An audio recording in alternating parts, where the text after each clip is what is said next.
Did you know that according to the BBC, around 25,000 Afrikaners and 12,000 Africans died during the Boer Wars?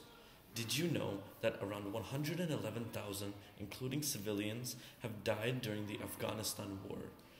Did you know that 12,090 Kenyans, including civilians, were killed during the Mau Mau uprising by the British?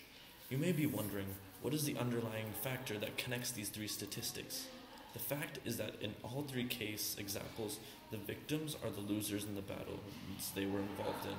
My partner and I wanted to bring up the general idea of how winners write history. Whenever two opposing sides clash, the victor absolutely incinerates the loser, and the winner goes off and records their biased perspective within history books. As Napoleon once said, "What is history but a fable agreed upon?" This sentiment is greatly reflected within history and constitutes much of the knowledge that you know about history. The bias towards winners within history textbooks is everlasting, and we just want you as an audience to be able to understand the presence of such blemishes within your historical information. Since childhood, education emphasizes two things about World War II. The Nazis were bad, and the US won.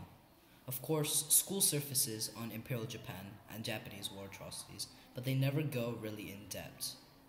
School talks about how the Nazis killed 6 million European Jews during the Holocaust, but does school ever talk about how the total Imperial Japan victim count is about 10 to 14 million?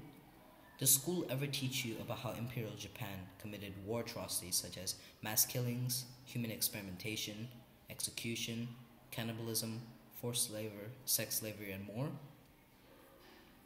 Nazi Germany has done many terrible things during World War II. They have injured, tortured, killed, and harmed many. After the Allies won, they made sure that these events wouldn't be forgotten. These events were taught in schools, being spotlighted within education. 3 out of the big 4 allies were heavily affected by Nazi Germany. However, they were barely affected by Imperial Japan.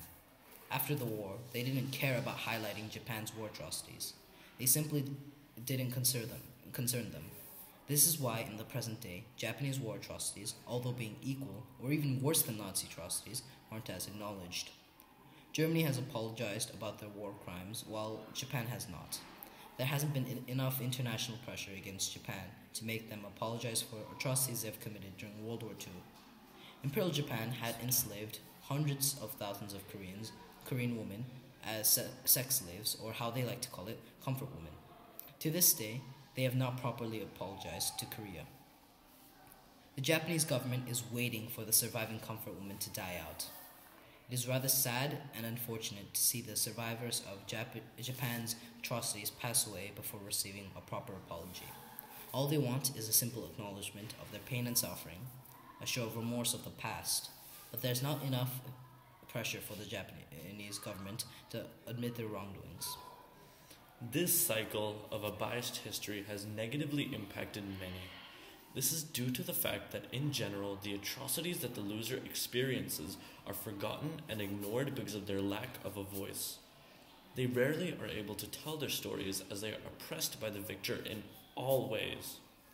Much like Korea, many countries are still awaiting recognition of these breaches of human rights due to war-related conflicts. We just wanted you to be able to understand that much of the truths that you may know concerning history may be written by the biased perspective of an authoritative victor.